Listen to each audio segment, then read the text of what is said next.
Welcome to the online course Essentials of Youth Policy, organised by the partnership between the European Commission and the Council of Europe in the field of youth.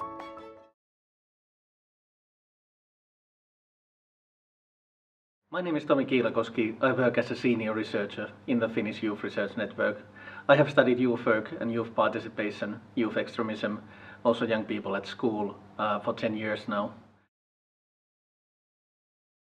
In Finland, youth work is seen as an independent professional activity which has to be publicly funded, and it is publicly funded.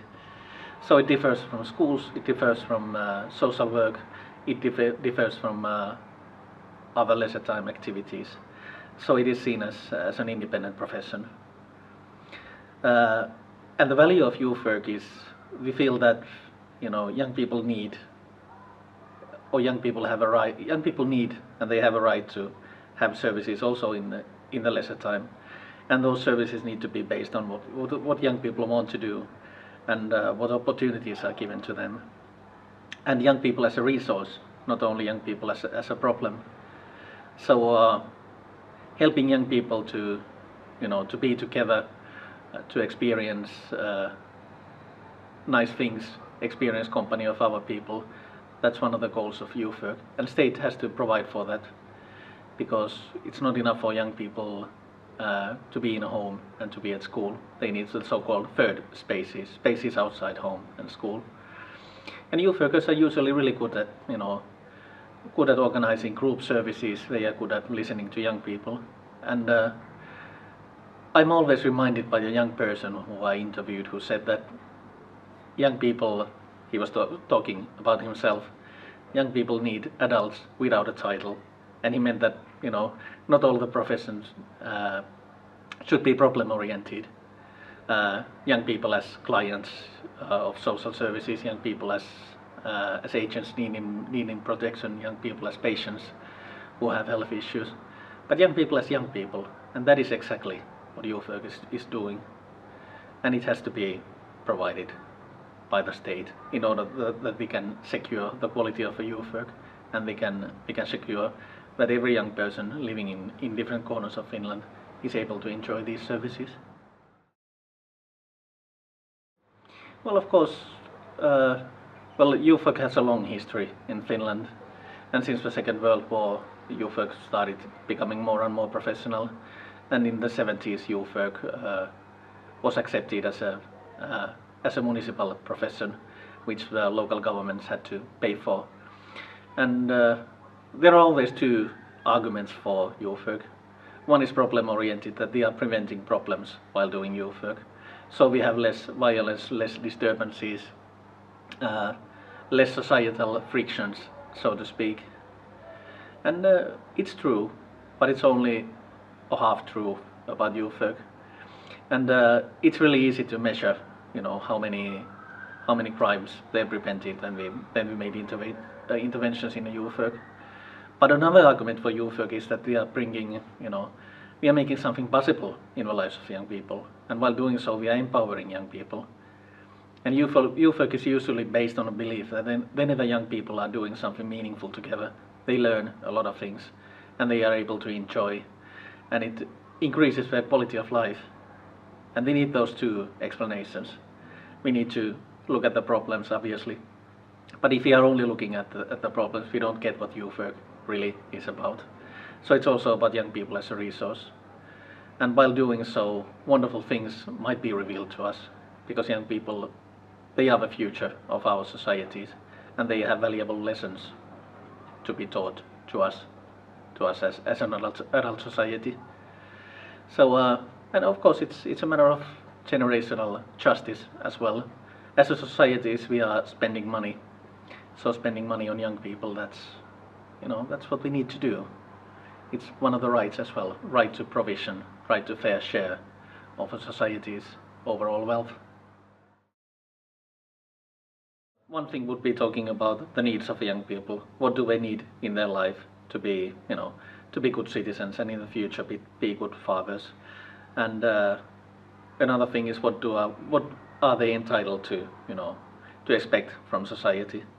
So whatever you answer, you are likely to, talk about youth work. It might be about scouts, it might be about hobbies, it might be about drama education, it might be about providing safe space for interacting with other young people. So that might be one thing. And another thing, of course, that whenever young people feel satisfied, it sort of increases the overall happiness of societies. And if you want to take the problem-oriented perspective, of course, it's not enough that we just move the problems. We need to be constructive as well. And in the case of youth work, help young people to achieve something, sort of to do something with their lives and engage in meaningful conversations with other young people. And of course, their age might be 13, they might be 23, but they still need other people, and they need spaces for meeting other young people, doing wonderful stuff together. And usually young people are among the poorest age groups in society. Usually they are not in the labor markets yet, and depending on the income of their families, they might not be able to have hobbies. So we need to provide everyone with a hobby. And of course, if I look at the basic idea of Finland, the basic idea of Finnish welfare policy or social policy or youth policy, is that each and every one of us is entitled to a dignified human life. So that's important by itself, and we need youth work because it's one answer to that. But also, if we are leading happy and meaningful lives, we are also able to contribute to society better. So we have something to offer to society as entrepreneurs, as workers, and as citizens, and as fathers and mothers and friends, and all of that, as volunteers.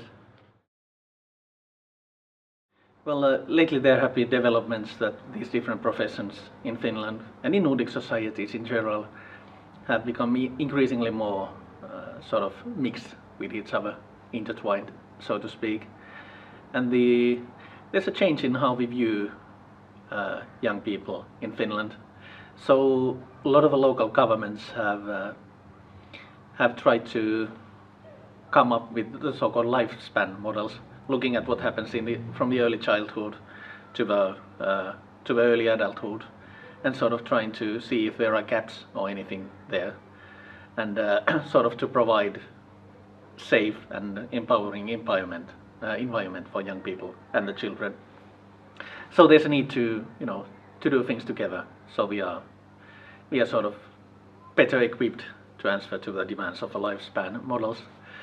But it's also, this is really simple, but a lot of my colleagues are actually saying this to me, that they are not only thinking about the customers of youth work or clients of youth work, they are thinking about young people, and schools are also thinking about young people.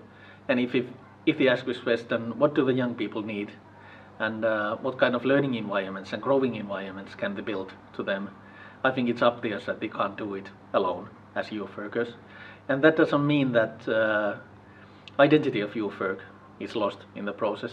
On the contrary, it tends to become more stronger because you know what you have to say in these different meetings.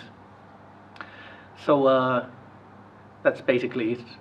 And also there's an economical explanation as well.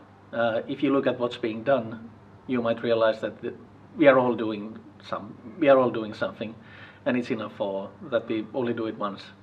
So in the end, it saves money, and the services might be better. We hope this video contributed to your learning about youth policy.